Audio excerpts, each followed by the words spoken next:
Oke, dalam video ini kita akan membahas atau mereview mengenai unsur-unsur golongan halogen.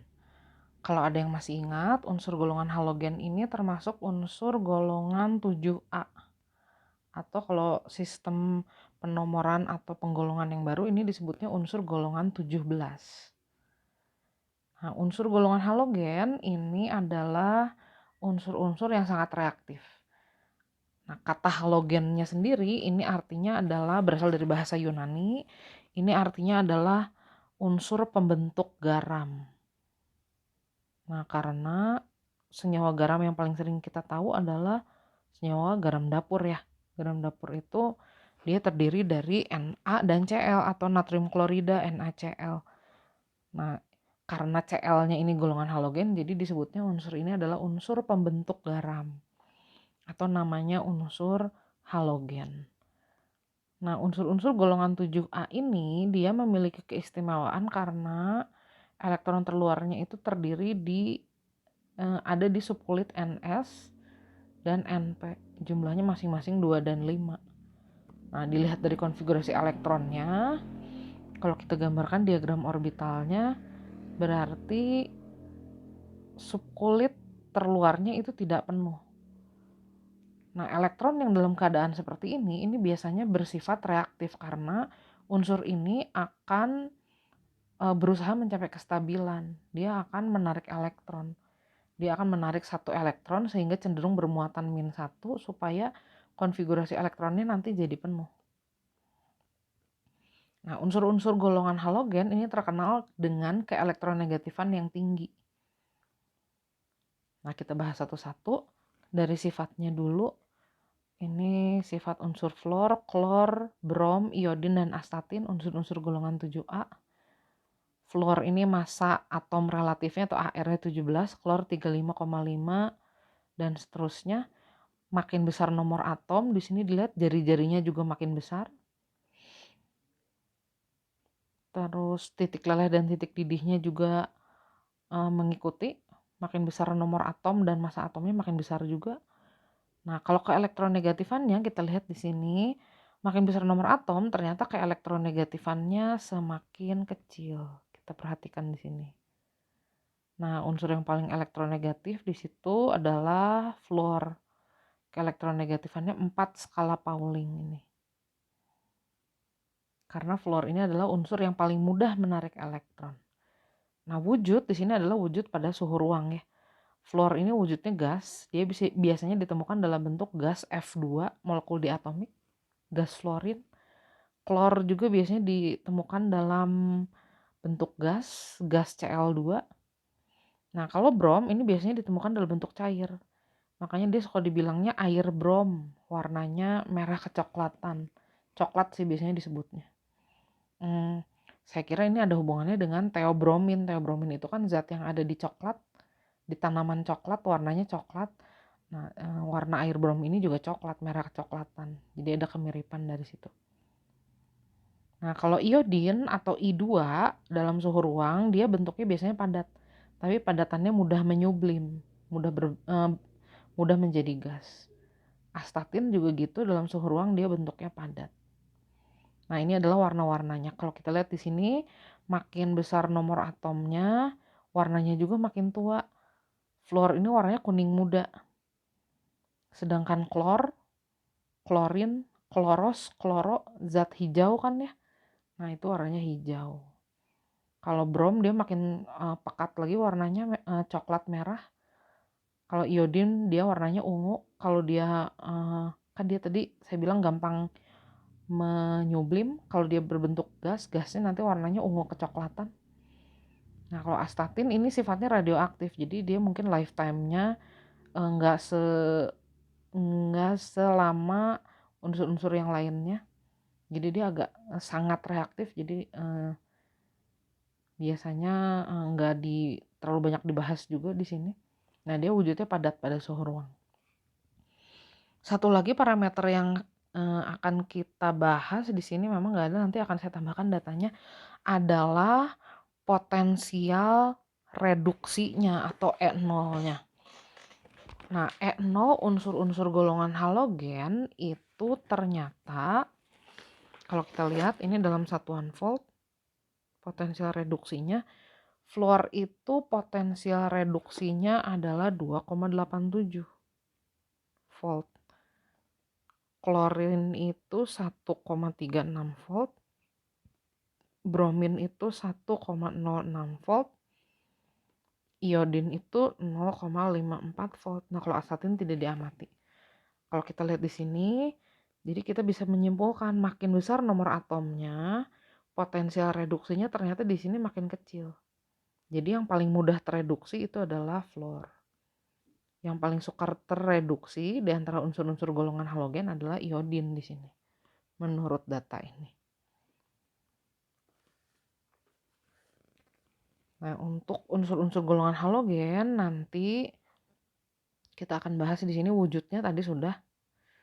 Wujudnya, kemudian bau dan warna. Unsur-unsur golongan halogen ini semuanya membentuk molekul diatomik. Jadi F2, Cl2, Br2, I2 dan astatin kalau ada At2. Semuanya baunya tajam, semuanya reaktif. Jadi kalau reaktif mudah bereaksi, kita harus berhati-hati waktu menggunakan zat-zat ini. Karena sifat reaktifnya itu tadi ya, karena dia mudah sekali bereaksi, kalau reaksinya ternyata berbahaya, reaksinya juga akan cepat. Jadi kita harus hati-hati dalam penggunaannya. Nah, kalau kita lihat kereaktifan itu biasanya terlihat dari energi ionisasi sih ya. Makin besar energi ionisasinya berarti unsur tersebut makin tidak reaktif. Nah, ini energi ionisasinya kalau dilihat fluorin itu, ini satuannya kilojoule per mol. Fluor itu satuan energi ionisasi pertamanya 1681 kilojoule per mol. Kalau klor segitu, brom makin kecil, kemudian iodin paling kecil di antara unsur-unsur golongan 7A. Nah, ini menunjukkan bahwa makin besar nomor atomnya ternyata unsur golongan halogen akan makin reaktif. Jadi iodin ini paling reaktif dibandingkan fluor karena energi ionisasinya makin kecil. Terus afinitas juga ya, ini mirip dengan keelektronegatifan. Makin besar nomor atom, kereaktifannya makin besar, afinitasnya juga makin besar. Ya karena afinitasnya sih makin kecil. Afinitas kan berkebalikan dengan energi ionisasi ya. Kalau energi ionisasi makin besar nomor atom makin kecil, maka afinitas akan makin besar di sini. Terus kita akan bahas juga mengenai titik didih dan titik leleh sudah ya.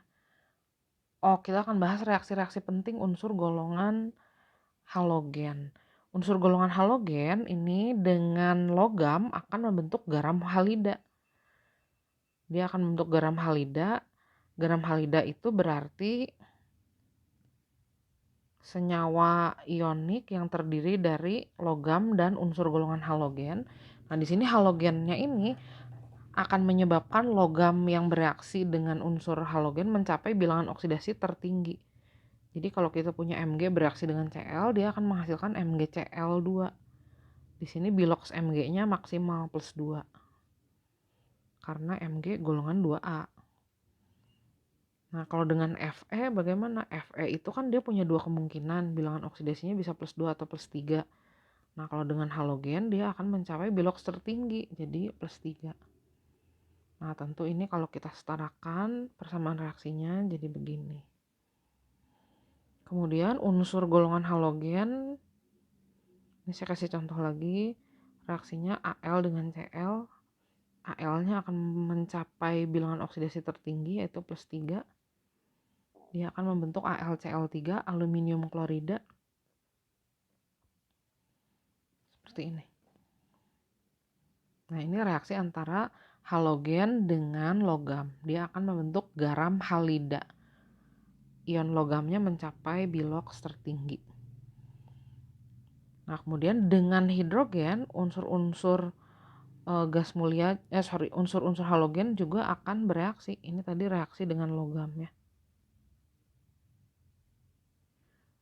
Berikutnya kita akan melihat reaksi unsur-unsur halogen dengan gas H2 atau gas hidrogen. Nah, dengan gas hidrogen, unsur golongan halogen akan menghasilkan asam halida.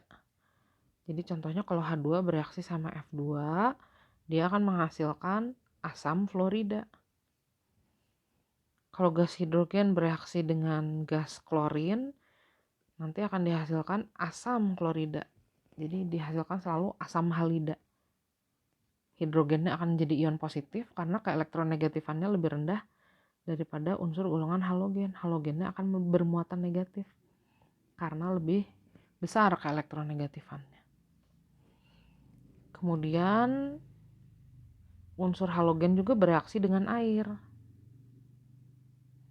Nah, reaksi dengan airnya itu nanti seperti ini. Kalau fluorin bereaksi dengan air, dia akan menghasilkan asam fluorida dan gas oksigen.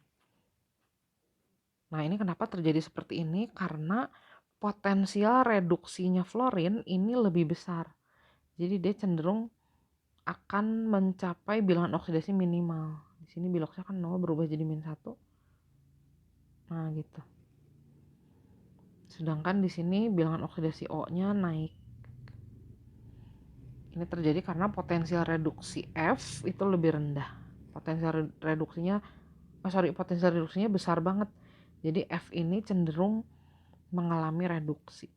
Cenderung mencapai Bilox rendah. Nah, sedangkan kalau Cl2 bereaksi dengan H2O, dia akan menghasilkan HCl dan HClO di sini. Kenapa? Karena potensial reduksi Cl tidak sebesar F.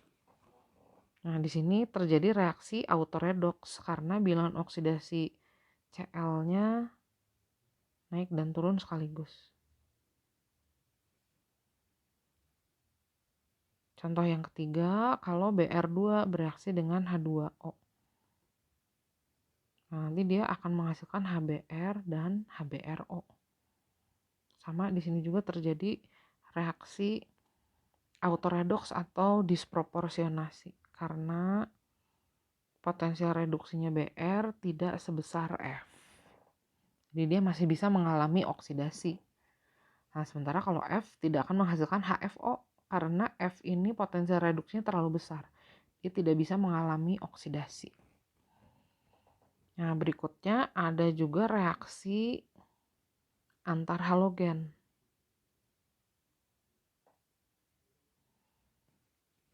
Formatnya itu begini, kalau kita punya gas halogen, nanti dia bereaksi dengan halogen lainnya, nanti akan terbentuk senyawa seperti ini. Nah, kalau koefisien Y-nya ini kita misalkan N, nanti kita akan memperoleh 2XYN. Dengan N-nya ini bilangan ganjil. Jadi N-nya itu bisa 1, 3, 5, 7, dan seterusnya. Contoh, misalnya kalau kita mereaksikan F2 dengan Cl2. Nanti hasilnya adalah 2 FCl, kemudian kita masukkan N-nya. N-nya itu adalah nih koefisien Cl2, di situ kebetulan 1. Jadi kita akan memperolehnya FCl aja. Berikutnya kalau kita punya Cl2 dengan Br2, berarti nanti reaksinya akan menghasilkan 2 ClBr. Kalau kita punya contoh yang ketiga, Br2 direaksikan dengan I2, maka hasilnya adalah 2 BRI. Nah, jadi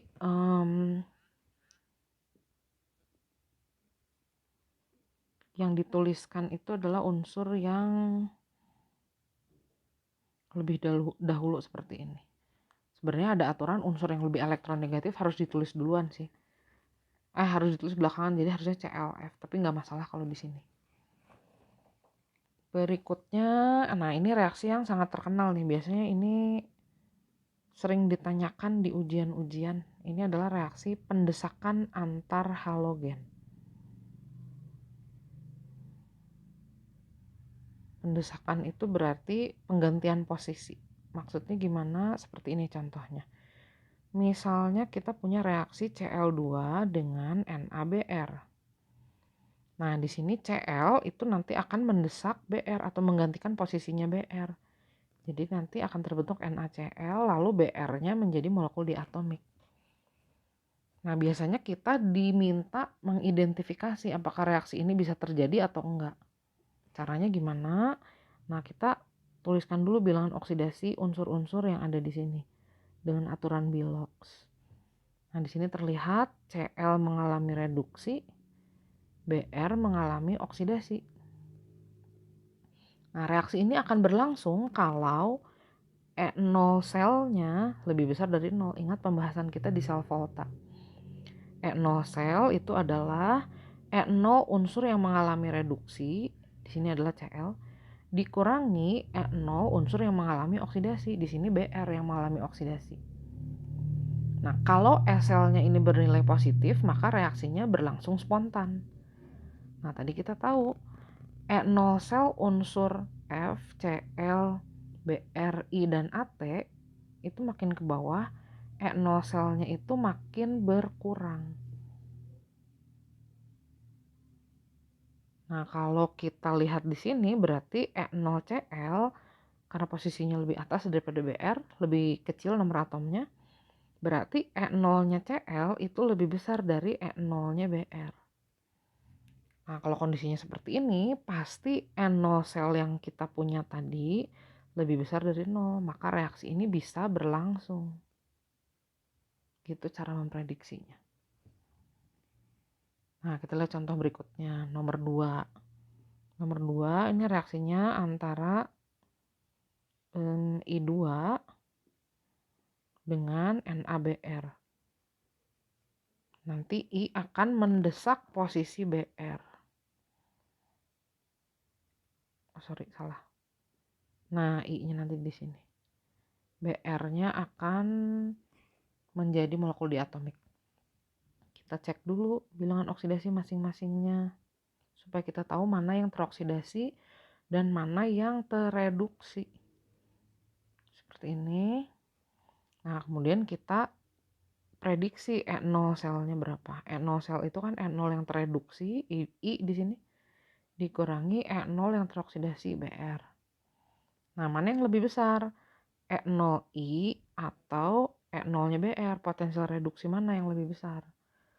Nah, tadi potensial reduksi itu makin besar nomor atomnya, makin kecil. Posisi I ini di bawahnya Br. Jadi pasti E0Br lebih besar daripada E0I. Maka kalau kita masukkan ke persamaan yang di atas, sesuatu yang lebih kecil dikurangi sesuatu yang lebih besar, pasti akan bernilai negatif. Kalau gitu reaksinya tidak berlangsung atau tidak spontan. Nah, beda dengan yang tadi ya. Kita lihat contoh yang berikutnya. Reaksi pendesakan F2 dengan NaBr. Nanti F-nya akan mendesak posisi Br. Br-nya jadi molekul diatomik. Nah, di sini terlihat yang mengalami oksidasi dan reduksinya, F-nya Biloxnya turun jadi tereduksi, Br-nya Biloxnya naik jadi dia teroksidasi. Kita hitung E0 selnya. E0 yang tereduksi di sini F dikurangi E0 yang teroksidasi Br. Nah, posisi unsur F itu lebih atas daripada unsur Br dalam golongan 7A ya. Ini kalau tabel golongan 7A begini. Jadi pasti E0-nya F E0-nya F itu lebih besar Potensial reduksi F lebih besar dari potensial reduksi Br. Sesuatu yang lebih besar dikurangi sesuatu yang lebih kecil, jadi E0 selnya pasti positif. Maka reaksinya spontan.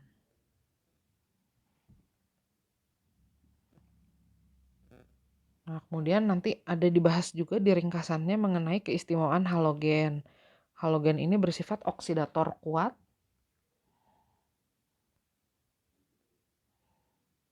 Nah, oksidator itu kan dia yang mengalami reduksi ya. Ini masuk akal karena unsur-unsur golongan halogen kan cenderung menjadi ion negatif, cenderung menarik elektron, cenderung turun biloxnya, cenderung tereduksi. Nah, yang tereduksi itu bertindak sebagai oksidator. Sifat oksidatornya kuat karena potensial reduksinya positif seluruh unsur-unsur halogen ini. Kemudian jika bereaksi dengan basa akan mengalami autoredox. Ingat lagi reaksi yang reduktor dan oksidatornya sama. Kemudian bilangan oksidasinya itu selalu angkanya mulai dari -1 minimal maksimalnya +7. Dan bilangan oksidasinya itu selalu bilangan ganjil kecuali 0. Nah, ini terlihat dalam senyawa-senyawa asam oksihalogen. Contoh, misalnya kita punya HClO, HClO2, HClO3, dan HClO4. Ini adalah senyawa asam hipoklorit, kemudian asam klorit, kemudian asam klorat. Ini adalah asam perklorat. Masih ingat nggak sih yang termasuk asam kuat, asam perklorat kan ya? Nah, ini menunjukkan bahwa makin banyak oksigennya, kekuatan asamnya itu makin besar. Jadi pada asam oksihalogen makin banyak O-nya, kekuatan asamnya makin besar. Jadi asamnya makin mudah melepas H. Karena kekuatan asam kan dilihat dari jumlah ion H yang dilepasnya. Nah, di sini bilangan oksidasi unsur Cl-nya itu bervariasi dari +1, +3, +5, +7. Coba aja dihitung. Nah, jadi bilangan oksidasinya itu selalu bilangan ganjil. Kalau yang bilangan oksidasinya 0 itu pada senyawa Cl2 misalnya. Senyawa diatomiknya atau molekul diatomiknya. Kalau yang min biasanya contohnya dalam HCl gitu ya. Ini kan -1. Asam klorida. Nah, jadi asam oksihalogen makin banyak H-nya makin asam. Saya kasih keterangan aja di sini keasamannya itu seperti ini. Makin banyak O-nya makin asam. Kemudian kalau kita lihat dalam bentuk asam halida itu kayak gini HF, HCl, HBr, HI gitu. Yang paling kuat yang mana? Nah, kekuatan asam sekali lagi terlihat dari seberapa mudah suatu asam itu melepaskan ion H+. Kalau makin mudah berarti dia makin kuat sifat asamnya. Nah, kalau kita punya HF, gambar ilustrasinya mungkin begini ya. H dengan F. Oh, sorry. H sama F. Oh, benar-benar gedean F. Nah, ini HF begini. Ini ada interaksinya. Kalau H dengan Cl, berarti lebih besar lagi ya. Kalau H dengan Br, lebih besar lagi atau melawannya. Kalau H dengan I, ini berarti atom pasangannya paling besar. Nah, logikanya, yang mana yang paling mudah melepaskan H?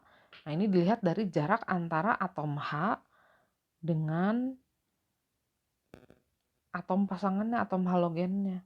Kalau makin dekat, pasti pengaruh gaya tarik intinya lebih besar. Jadi dia akan sulit melepaskan elektron. Kalau jaraknya jauh seperti ini, berarti H-nya lebih mudah untuk dilepas. Jadi dia dilepas, berarti dilepas dengan mudah. Nah, ini menunjukkan bahwa sifat asamnya makin kuat. Jadi kesimpulannya, keasamannya itu yang paling tinggi kalau pada asam halida adalah HI. Nah, untuk kegunaannya sudah ada di ringkasan. Kegunaan fluor itu biasanya untuk membuat freon. Freon itu kan senyawa refrigeran atau pendingin pada AC, pada kulkas gitu. Kemudian untuk membuat teflon, teflon itu mengandung unsur fluor, bahan anti lengket. Kemudian dia digunakan untuk garam fluorida, biasanya dipakai untuk di pasta gigi ya. Terus ada asam fluorida, dia digunakan untuk membuat lukisan atau tulisan pada kaca karena HF ini bisa melarutkan kaca. Kegunaan Cl juga di situ banyaknya, ada untuk membuat CCl4. CCl4 biasanya digunakan untuk pemadam kebakaran. Bahan pembuat TEL ini zat aditif pada bensin, dia pelarutnya ada senyawa yang pakai klornya. Bahan pembuat kaporit, pemutih pakaian, penetral basa, garam dapur, dan seterusnya. Kalau brom ini digunakan untuk membuat etilen bromida. Nah ini juga ada hubungannya dengan zat aditif pada bensin. AGBR, nah ini kalau zaman dulu foto pakai dicetak, nah ini dihitamkannya pakai AGBR. Terus NABR ini bersifat sedatif atau obat penenang, biasanya ditambahkan di, kalau nggak salah sih ada di obat batuk ya. Kemudian iodin ini biasanya digunakan untuk antiseptik, mencegah penyakit gondok, garamnya diberi iodin. Ki, kalium iodida, biasanya digunakan untuk zat anti jamur, dan biasanya iodin ini digunakan untuk identifikasi amilum pada uji iodin. Nah itu tinggal dilihat, semuanya ada di ringkasan, sudah lengkap. Ini hanya bagian-bagian yang perlu diterangkan saja. Oke, untuk halogen cukup segini.